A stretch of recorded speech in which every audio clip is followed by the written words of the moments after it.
Now, I was already looking at Miss Tiffany sideways, but after this episode, Melody, I might be looking at you too.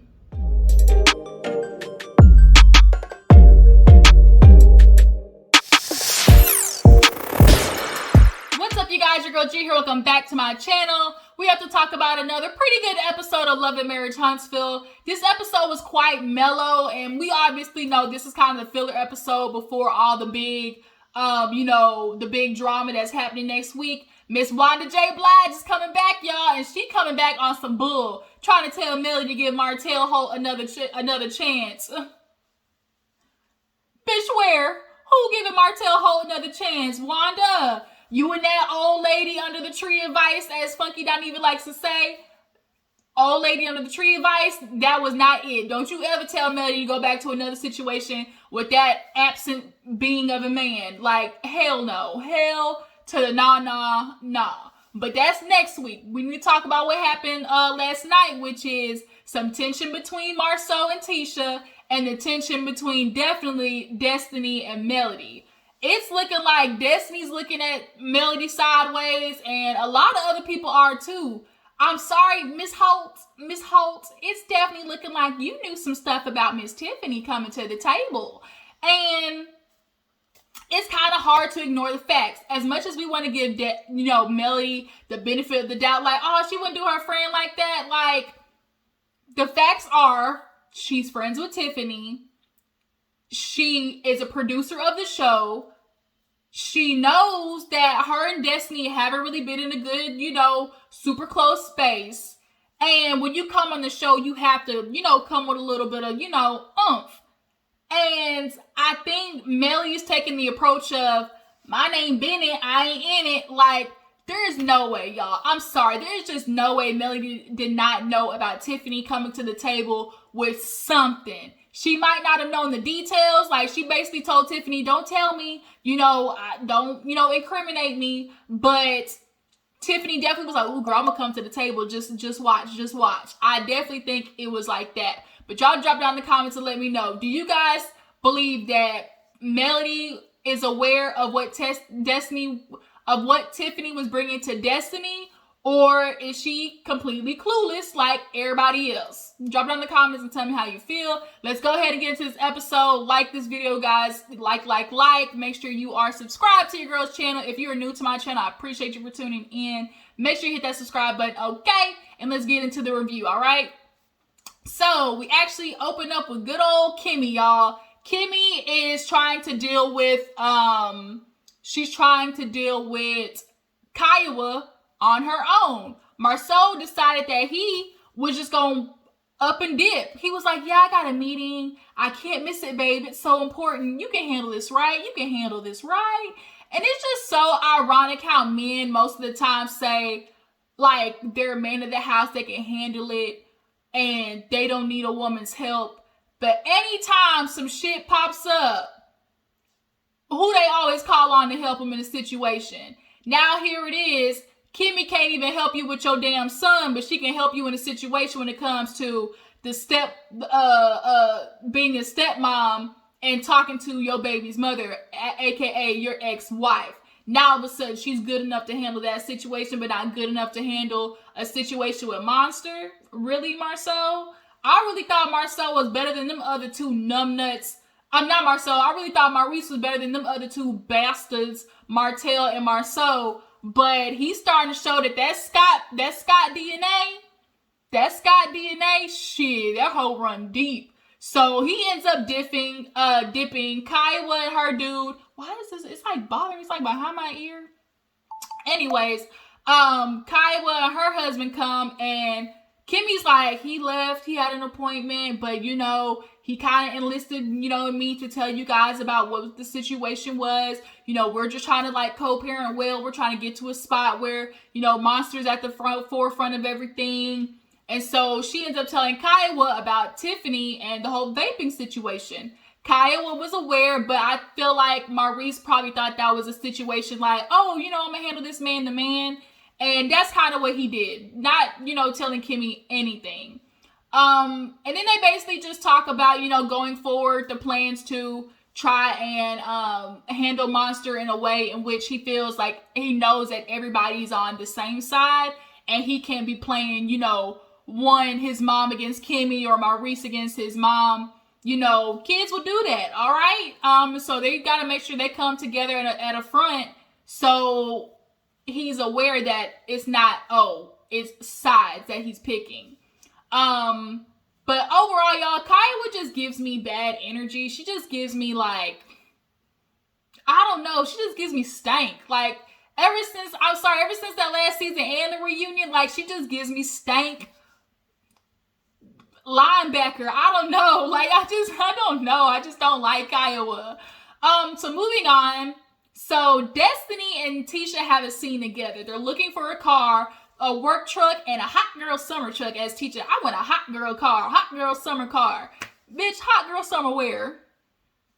Girl, your hot girl summer gonna be in the kitchen. That's where it's gonna be, sweaty, slaving over a kitchen top, cooking dinner for your kids and your ungrateful ass husband. That's what your hot girl summer is gonna be. But she's over there with Destiny, and Destiny's telling her about, girl, I can't wait to get out, for my next husband.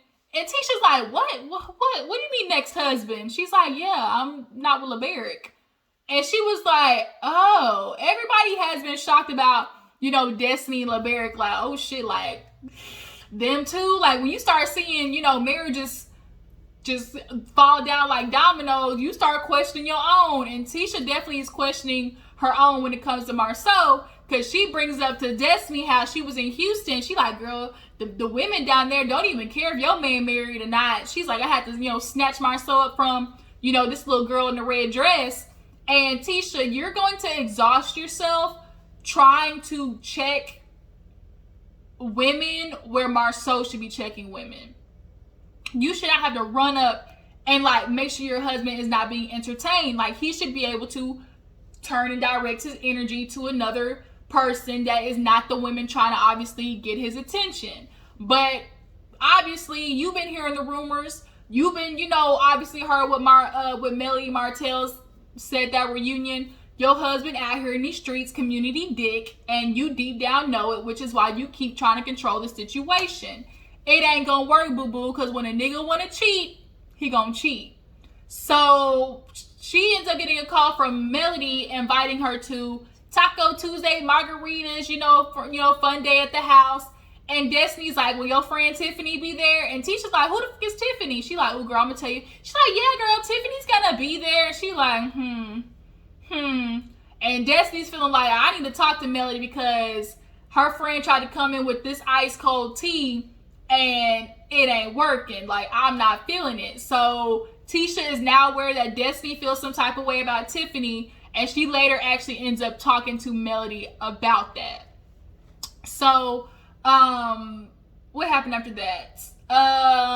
Did Marsuae and Tisha go to therapy after that? Or did we see Maurice and Kiawah? Let's go ahead and knock out Maurice and Kiawah because they went to like the rocket, like museum or whatever.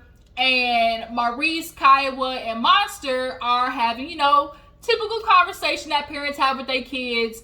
And Maurice is trying to talk to, Kiawah and fill her in, obviously, on the vaping situation about how, Tiffany mentioned it. And, he's looking at Monster like, look, you have this vaping situation. This is probably the worst thing that you've done yet so far. But, what made you do it? And, of course, he's over there quiet. And, of course, it was peer pressure. I'm sure it was his friends in the bathroom. They vaping. He there. When you're that age, you want to be accepted into group. And you don't realize yet that it's okay not to do what the cool kids do. Because the cool kids eventually end up getting pregnant early, STDs, running away from home, going to jail. Y'all, I know, bitch. I went to school. I'm sitting here looking at these cool kids. Ain't none of them niggas doing nothing now. But you don't think that when you're at that age. You're like, oh my God, I just want to be accepted. So you do what they do. And so Monster, I think, just got caught up. And so, Kyle was looking at him like, you got to be careful. Obviously, being a black man, your reputation will precede you in a bad way, So then he's like, Monster definitely has changed. He was so excited to get down here. First of all, let's talk about that, Maurice. You wanted your son to come down here, and now he done turned into a prop. You want to be dad of the year without doing the work. And what I hear a lot about complaints for women is dads always want to come in the picture, or like come when the work's been done, right? So I'll be there at the baseball game to take pictures when my son hits a grand slam, but you're not going to be there when it comes time to pick him up from practice, drop him off from practice, make lunch for him to go to practice, help him do his homework before he goes to practice. Oh, go to the store and have to pick up his cleats, a new baseball bat, a new bag. Like, men are never there for that part. They're always there for like the photo op, and all the work's been done behind the scenes by the mom. And Maurice definitely starting to look like that. You have Monster here at the house, and exactly what Kimmi was worried was going to happen did. She's raising Monster, and you're basically like, I gotta be successful. I gotta be a successful black man. But you still have a son here. And a lot of men get that messed up, where it's like, I just gotta work. I just gotta put a roof over your head. I gotta be successful. You know, me being successful is an example I want to give to my son. And it's like, that's not the only example that you have to give your kid. An example of what you have to give your kid is also mental and emotional assistance. You have to be there for their mental and emotional building. And if you can't offer them that by spending quality time with them and seeing how they are as an individual, not just about what they can create, then you're failing. I'm sorry, dads. It's not just enough to be there financially, period. So they end up talking to him about why he want to go back to Michigan. He started smiling. He like, oh, you mean a girl? He was like, yeah. So Kai was like, oh, a girl. And so Maurice starts bringing up, well, you know, you got a girl. I'm sure you're thinking about sex. Like, are you? And he's like, no. He's like, well, I think about it sometimes. And I think Monster is getting ready to be in high school. Like, he's getting ready to go from 8th to 9th grade. So it's not unfamiliar. Like, we've all been kids. Usually around 9th, 10th grade is where you really start seeing kids like have sex. Now, the fast ones, they start in junior high. But like everybody else in high school is really where you start like, okay, these emotions, these hormones are raging. And like, I can't respect the fact that they were telling him like, it's not just about physical. What comes with sex is emotional attachment, emotional feelings. Like, and Monster said, you know, I'm gonna wait to have sex to 24. And Maurice was like, my man.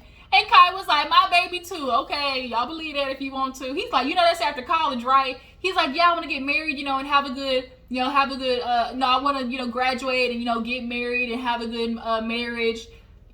I hope that work out for you, Monster. I really do. But from what your daddy is showing you, it ain't gonna work out that way, okay? But they had that conversation with him. We'll see how that plays out when Maurice ends up talking to Tiffany next week about all the shit she said about Monster vaping.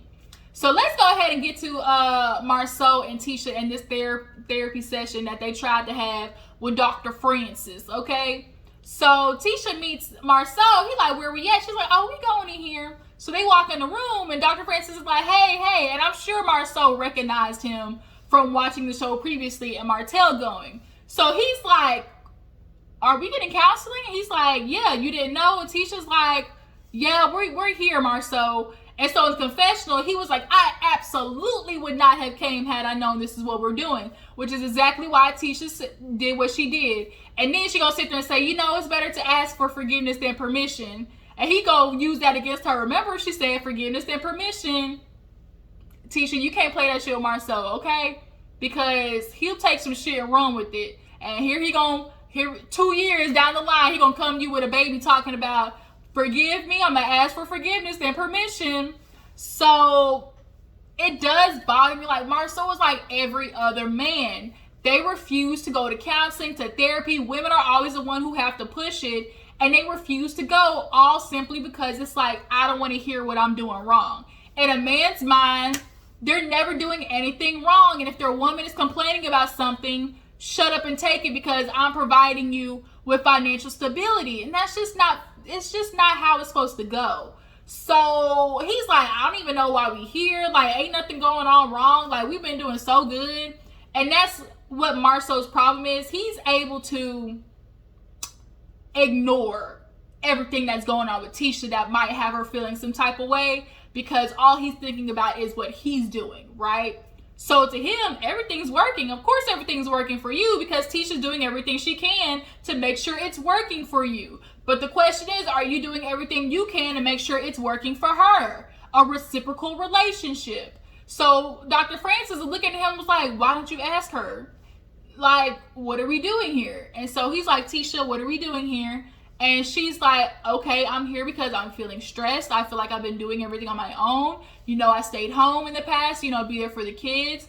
You know, and now I'm picking back up. I have my master's degree, and like, I'm just really, you know, feeling stressed, and I'm wanting, you know, somebody to be there and help me. So Dr. Francis like, what did you hear her say? This nigga gonna sit there and be like, I heard that she can't handle the stress on the path to greatness. Both Tisha and Francis was like, that's what you heard? Out of all of that, that's what you heard? And I feel like Marsuae, he plays too damn much. Like, he knows what Tisha is telling him, but he's going to say something else because he does not want to address the meat and potatoes of, you know, the issue. He knows Tisha is asking him for assistance and help, but he's going to make it about something else because he refuses to, as he likes to tell Tisha, take accountability. He refuses to acknowledge that there's some part of him not living up to the expectations of what a husband is supposed to do, because to him, Marsuae literally feels like the only thing he's supposed to be doing is working and paying bills. That's why he didn't know his own damn son was allergic to peanut butter. His son was about to be up there having full-on anaphylactic shock in the Xbox game while your ass went downstairs to the man cave. Your son was going to be passed out on the carpet. But what else should we expect from a man who really feels like that's all his place is? So for him to sit there and be like, oh, what I hear is you can't handle stress on the path to greatness. This is what you asked for, Tisha. Ain't this what you wanted? You wanted to be Superwoman. I mean, you're already Superwoman, but you wanted to be Superwoman. So he basically pulls, well, this is what you asked for, ain't it? This is what you wanted. So here it is. You got what you wanted. Like, I'm supposed to help you with that? So Dr. Francis is like, no, like, bruh, I think she's saying she wants you there with her. Like, can you pick up the stress with her? He says no, because I don't give her the stress of what I'm doing. I don't give her the stress or the kids stress of the bills. And it's like, but she's your wife. And in a partnership, you know, men, partner, not a dictatorship. A lot of you men like to be out here running dictatorships with y'all small egos and pride and y'all's vanity. Your wife is your partner. She's not your service mate. Y'all are equal. As much as you guys like to think you are above, y'all are equal. Sometimes a woman is low-key better than you, smarter than you, like more just like better, and she dims herself because that's what you're supposed to do to we're supposed to make your man feel masculine. It ain't my problem that you feel emasculated. I need to do what I need to do to take care of the household and the family, and that emasculates you. That's a you problem, not a me problem. But of course, whatever's wrong with the man is always somebody else's fault. It's not their fault. Whatever's wrong with him is always got to do with how a woman does that for him. Ain't that ironic how y'all can control everything? Y'all are the beings, the leaders, but y'all get so worked up when the smallest time a woman says something to you. Oh, that just cracks your shield, don't it? The woman. But you're the leader. I thought you were the leader. Oh, looky there. Anyway, so then he starts talking about how, well, if you want to spend time together, you just be spending money like water. So if you want quality time, then you're gonna have to, stick to a budget, because you always spending money, Tisha. She like, you be spending money too. He's like, what? She's like, the difference is you spend money on you. I spend money on me plus 3 with her own money. That's basically what's always happening.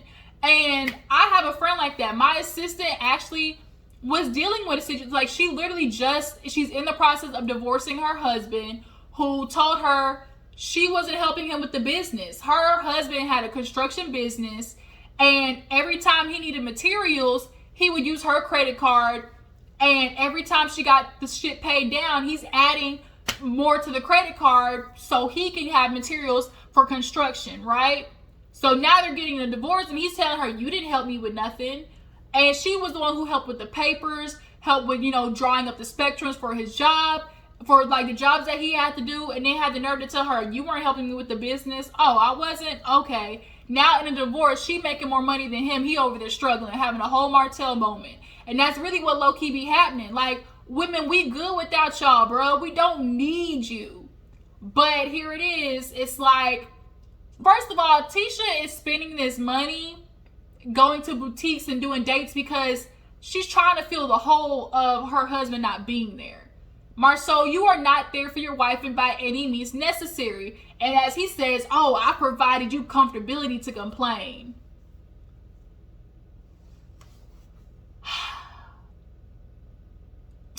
I provided an environment for you to complain more.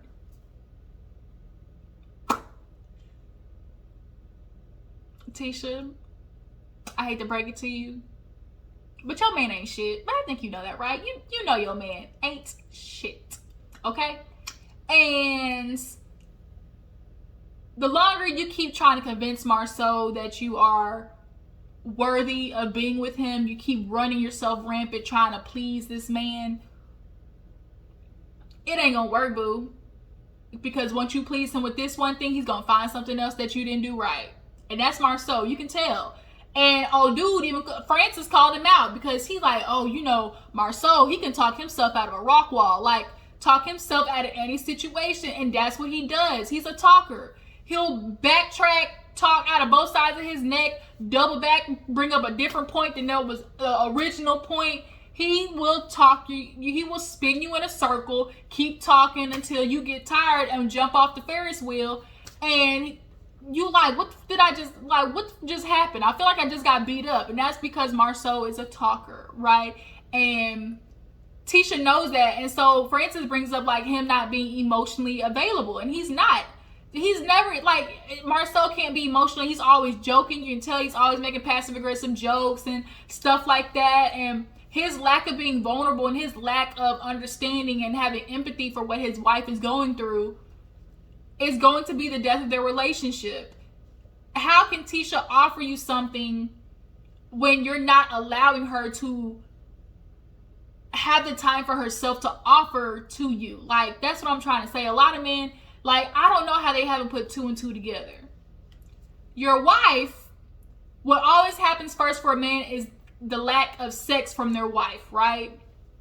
Your wife cannot bust it wide open, tell her bring it back, hop on the dick and do a full split if she's tired from picking up the kids, cooking, doing dinner, helping with homework, helping the kids go to bed. Then she has to clean up the kitchen. Then she has to put up the food. And then you looking at her like, when my dick getting sucked. And it's like, first of all, I'm honestly not in the mood to suck nobody dick all the way down, gobble it down to the balls when you just watched me do all of this and not lift a finger. I'm supposed to want to sleep with you after that?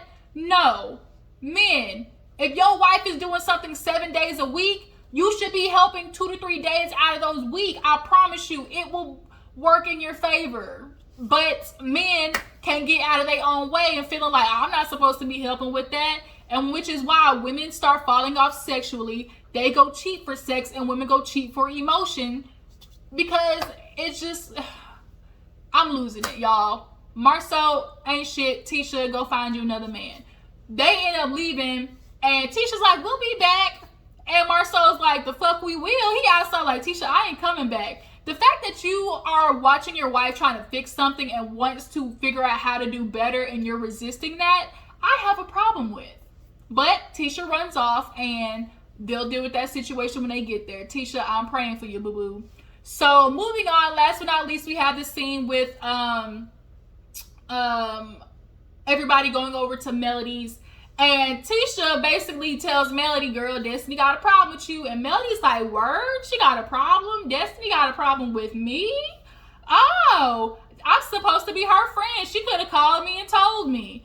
So Tiffany comes in after she done talked to her husband about whether she did something wrong or not. Bitch, you know you did something wrong. Quit trying to act stupid, Tiffany. Quit trying to act like you did not have every intention of coming in there and saying what you said. And then trying to use that, I was just trying to get to know her. Bitch, boo.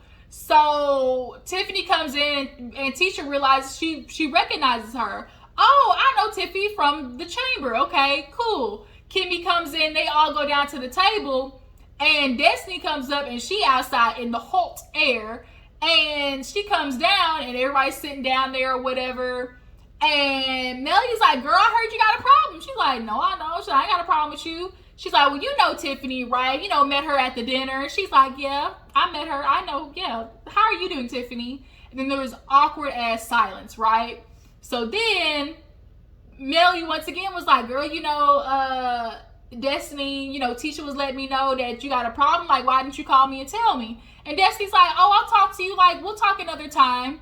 You know, but I'm just, you know, got to talk to Tiffany about this cold tea she tried to serve me. Tiffany tried to act over there acting like, what are you talking about? Like, did I do that? I brought a pot of tea to the table.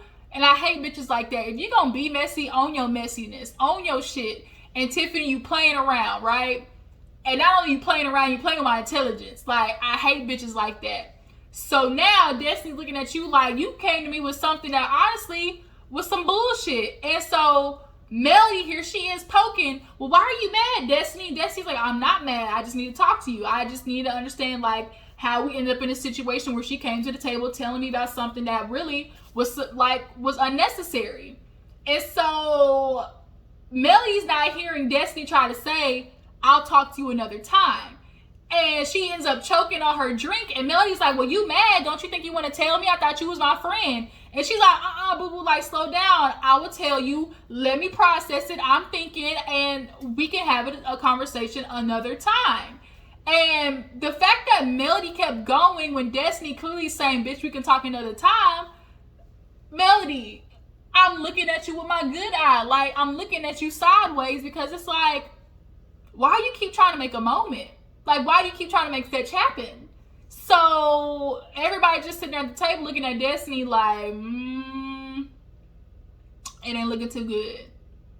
So yeah, that was Love and Marriage Huntsville, you guys. Y'all drop down in the comments, how do you guys feel about Marsuae basically telling Tisha she gotta suck it up because he paying the bills? Do you guys think that Maurice will ever hear Kimmi out when it comes to, you know, her having a place and maybe possibly offering advice for Monster?